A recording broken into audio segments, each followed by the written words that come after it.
was told that there was a creek lined with gold, solid gold.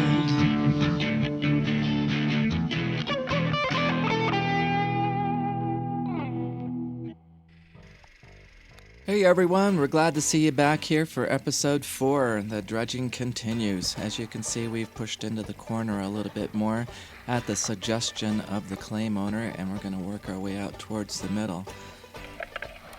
Got Bob down in the hole right now, working hard. We tried using several different types of outer gloves over our neoprene gloves to see if those would work. These orange gloves were quite large and fit easily over our neoprene gloves, but they were quite loose and they just didn't feel quite right as we were working with the nozzle.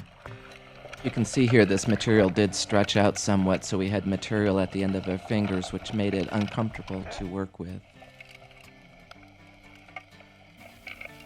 As you can see, these rocks are all pretty squared off and about the same size, so we're a little suspicious of this corner.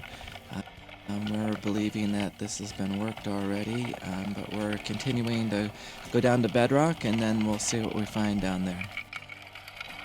So we found the best way to work with this type of rock was to set the nozzle off on the slide here and use your hands to kind of shovel in the smaller rock and grab the bigger rocks before they got into the nozzle. On one of our visits into Fairbanks, Bob went into the industrial hardware store and found some stretchy neoprene type material that would fit over his regular neoprene gloves. So Bob bought a few pairs of those. He took that 3M marine caulk and covered them completely, and he was able to stretch those over his regular neoprene gloves and use those as an outer layer against the abrasion of the rock. We used 2 weight belts. The main one had 50 pounds of weights, and then we had a second one with 12 pounds. To help hold all that weight up, we used a DeWalt tool suspender that worked quite well.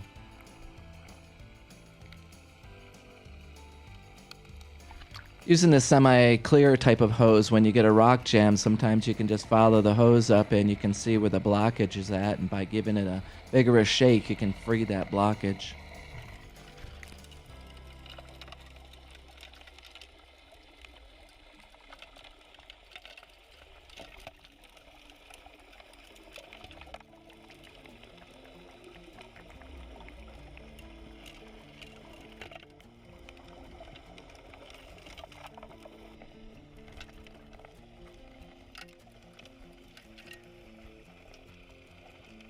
You can see on Bob's full face mask, he experimented on a couple places to put that regulator. Initially, he put it on the front, and now he's moved it off to the side. Having the regulator in front of him was a little bit cumbersome. It also provided too much buoyancy. He found that it kind of lifted his head as he was trying to work. So by moving the regulator off to the side, it got it out of his way. It took a little bit of the buoyancy away from his lifting of his face, and it seemed to work a lot better that way. You can buy online these air hose clips that'll keep the hose away from your arms and out of your work area, and that's really comes in handy.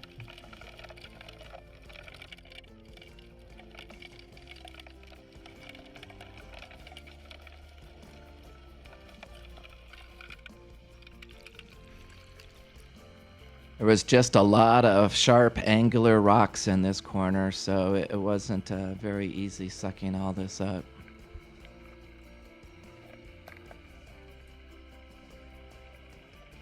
Using this hand sweeping method is probably the best method here to get the material up the tube efficiently, but it wears out your gloves really quickly. A nice view of the work progress that Bob is making there. He's getting a lot deeper. We're starting to get a little bit of a wall built up here and getting closer to bedrock. Every day up here in Alaska is precious as the season is very short. It's only a couple of months long for this season, so every day counts up here. You got to work hard. Bob used a bare 7.5 mil wetsuit that was zippered in the back, so it was one complete wetsuit. I used Neosport Waterman, Farmer John type of wetsuit, and I really enjoyed that a lot. If it was a warm day, I could just take the overalls down off my shoulder, fold it down along my waist, and I was very comfortable. When I got time to go into the water, all I had to do was put my bibs back on top, and I was good to go. The other nice thing about the Farmer John's is it gives you more insulation around your core. You can see a little bit of an air leak on our airline. What we found out is we had the hoses reversed, so the connections weren't matching up correctly. So once we flipped that hose around, the connections became tight. Using the wet socks underneath the wetsuit really helped to get it on easily. It just slides right over that material, and it also gives you a little extra insulation. So a new day, first shift of the morning, I'm in the water, Bob's tending the dredge, Metta's filming here, and we'll get started on getting down to bedrock. Never nice to start off with a rock jam first thing, but Bob's going to take care of it for me and get me some suction down there.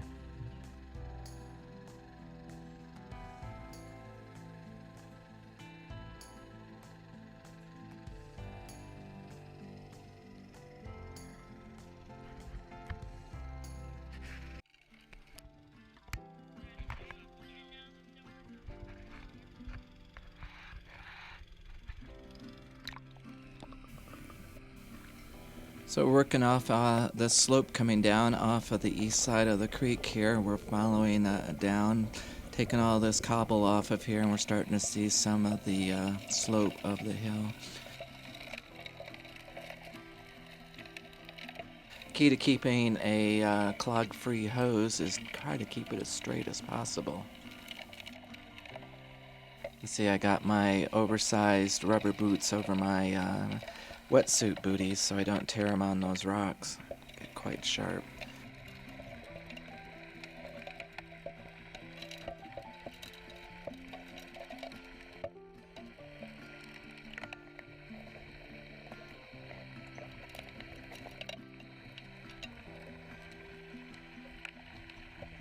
Go through gloves quite quickly on these rocks. You'd be surprised how fast they wear out.